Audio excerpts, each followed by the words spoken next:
everybody, it's me, Joey P, Joe Pizzapia, and welcome to 5 Things to Watch For in Week 4 in the NFL and Fantasy. And let's talk a little bit about the San Francisco 49ers. I know, a moment of peace for Jimmy Garoppolo.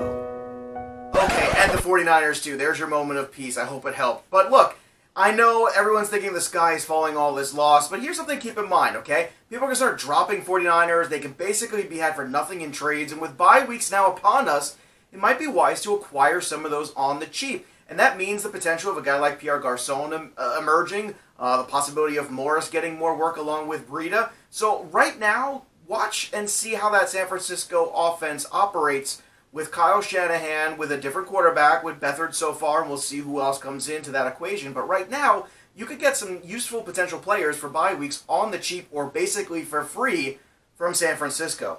All right, the second thing to watch for Week 4 in the NFL is Baker Mayfield and Josh Rosen. Now, these two guys, obviously everyone's excited.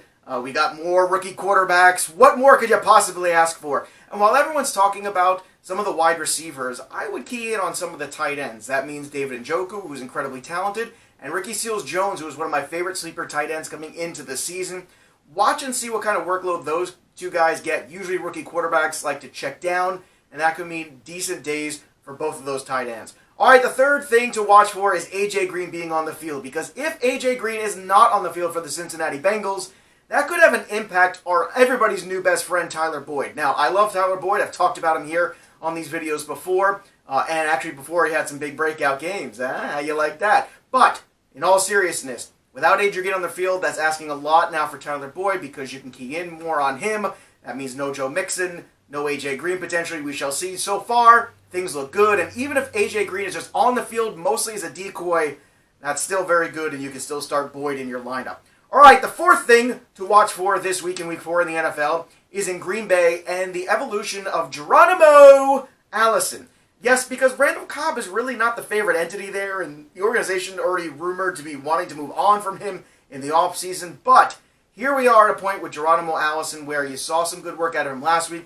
Everybody around the league has already seen him. The Buffalo secondary will key in on Devontae Adams, and realizing he is such an incredible receiver that it's going to mean Geronimo Allison is going to be open in a lot of single coverage. So, keep that in mind. If you have Allison, you might want to fire him up this week at home against Buffalo for the Green Bay Packers. All right, the final thing to watch for in Week 4 of the NFL is Rex Burkhead is now on the IR, likely to miss the rest of the season. We'll see for sure, but in the meantime, the question is, who does this really benefit? Well, in the short term, to me, I think it benefits James White a tad more than it does actually benefit Sony Michel. A lot of people say, oh, well, more carries for Michel, but really, Burkhead's role was more of a swing kind of back, which means that means a little bit more an uptick in value for James White. If you're in a full-point PPR, he might be somebody worth acquiring on the cheap right now in a trade if you can. All right, make sure you check out all the great content over at fantraxhq.com. You can follow me on Twitter at JoePizzapia17.